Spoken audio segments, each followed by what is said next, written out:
Hi, I'm Mr. Wahlberg, and I'm glad you're here. President Kennedy had a hard time getting some of his legislative ideas passed that was known as his New Frontier, but still, several goals were achieved. Kennedy's space program, for instance, continues to generate scientific and engineering advances that benefits modern Americans like us. So, dear students, incline your ear and hear our stories that you might find your place among his delights.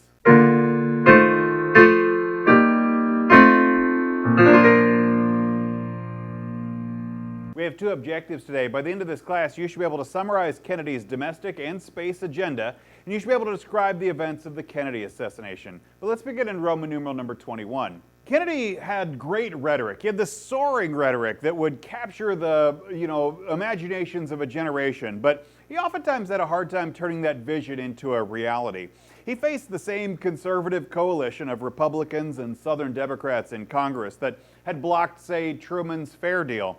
Despite having previously been a United States Senator, Kennedy lacked skill in building a legislative coalition or crossing party lines. He hadn't been a senator for very long and hadn't really learned the nuances of lawmaking. The 1960 election had also been a close election. It meant that Kennedy lacked a popular mandate, a term that describes politicians that have strong voter support. As a result, he often tried to play it safe politically. He wasn't going to go take any big moves that required him to spend a lot of political capital because, frankly, he didn't have a lot of political capital to spend. Nevertheless, though, Kennedy did persuade Congress to pass bills intending to boost the economy, to build the national defense, to provide international aid, and fund a massive space program. Subpoint B. And by 1960, America was in a full-on economic recession. Unemployment was hovering around 6%, and it was one of the highest levels that it had been since World War II. Kennedy's advisors pushed for the use of deficit spending, what was the basis of Roosevelt's New Deal. They said that stimulating economic growth depended on increased government spending and lower taxes, even if it meant the government spent more money than it took in. Kennedy sent proposals to Congress in 1961 calling for increased spending. Military budgets jumped by 20%. You got to pay for all those new nuclear missiles and nuclear submarines and an expansion of the military. Congress also increased the minimum wage to $1.25 an hour. They extended unemployment insurance and provided assistance to cities that were suffering from high unemployment. Kennedy was also interested in addressing poverty abroad, and one of his first programs he proposed was the Peace Corps, a program of volunteer assistance to the developing nations of Asia, Africa, and Latin America.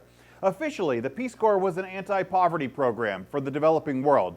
Unofficially, it was also just a way to improve the image of the United States and to head off any appeals for communism. Critics of the United States called the program the Kennedy's Kiddie Corps because many of the volunteers were just out of college.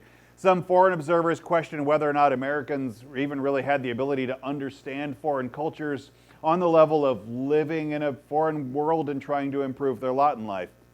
Despite these reservations, though, the Peace Corps became a huge success. People of all ages and backgrounds signed up for work as agricultural advisors, as teachers, or more than 35,000 volunteers were serving in 60 countries around the world.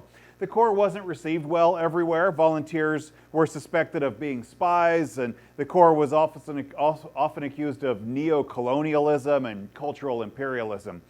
The second organization might be called the Alliance for Progress, and it offered economic and technical assistance to Latin American countries. It promised a Marshall Plan for Latin America. Between 1961 and 1969, the United States invested almost $12 billion in Latin America. Its goal of the Alliance for Progress's goal was to alleviate poverty and to head off any calls for communism by sending money and food to the region, hoping to deter countries from a Castro-style revolution.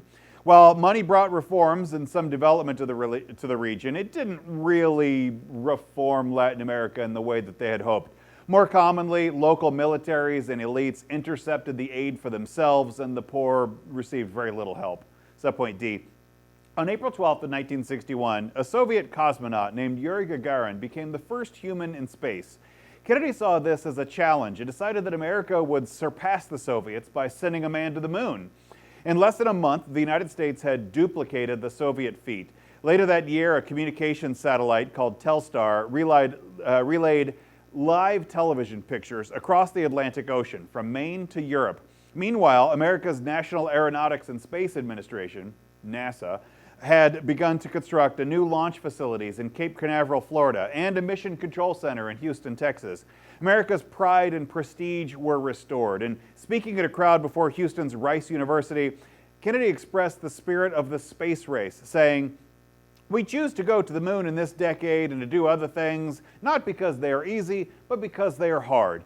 Because the goal that will serve to organize and measure the best of our energies and skills, because that challenge is one we're willing to accept and one we are unwilling to postpone and one which we intend to win, and the others too."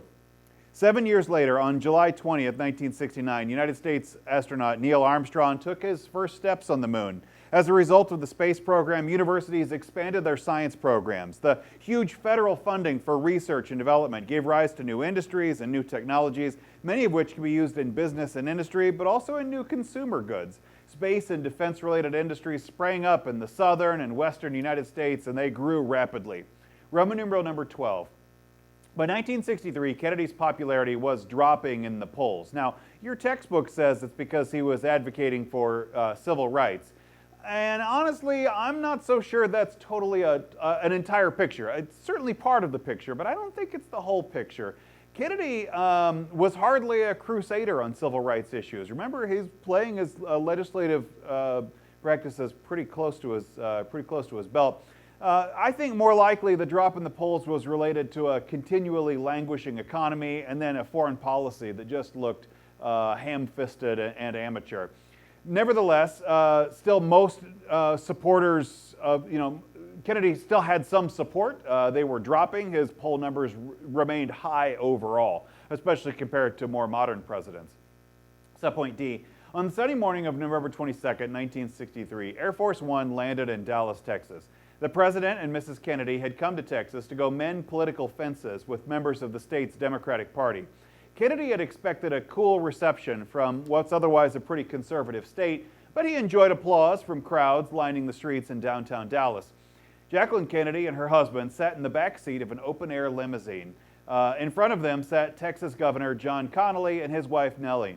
As the car approached the Texas School Book Depository, Nellie Connally turned to Kennedy and said, "You can't say that Dallas isn't friendly to you today." A few seconds later, rifle shots rang out, and Kennedy was shot in the head.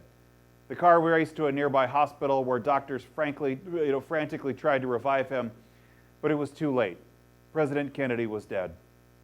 As the tragic news spread across America's schools and offices and homes, people reacted with disbelief. Questions were on everybody's lips. Who had killed the president, and why? And what would happen next? Subpoint C. During the next 4 days, television became the window of the world. A photographer of a sober Lyndon Johnson taking the oath of office aboard the presidential airplane was broadcast, and soon audiences watched Dallas police charge Lee Harvey Oswald with the murder. His palm print had been found on a rifle used to kill Kennedy. The 24-year-old ex-Marine had a dishonorable discharge, and he briefly lived in the Soviet Union and was a known supporter of Castro. On Sunday, November 24th, as millions watched on live television coverage of Oswald being transferred between jails, a nightclub owner named Jack Ruby broke through the crowd and shot and killed Oswald. The next day, all work stopped for Kennedy's funeral as America mourned its fallen leader. The assassination and the televised funeral became a historic event. Americans alive can still recall what they were doing when they first heard about the shooting of their president. Subpoint D.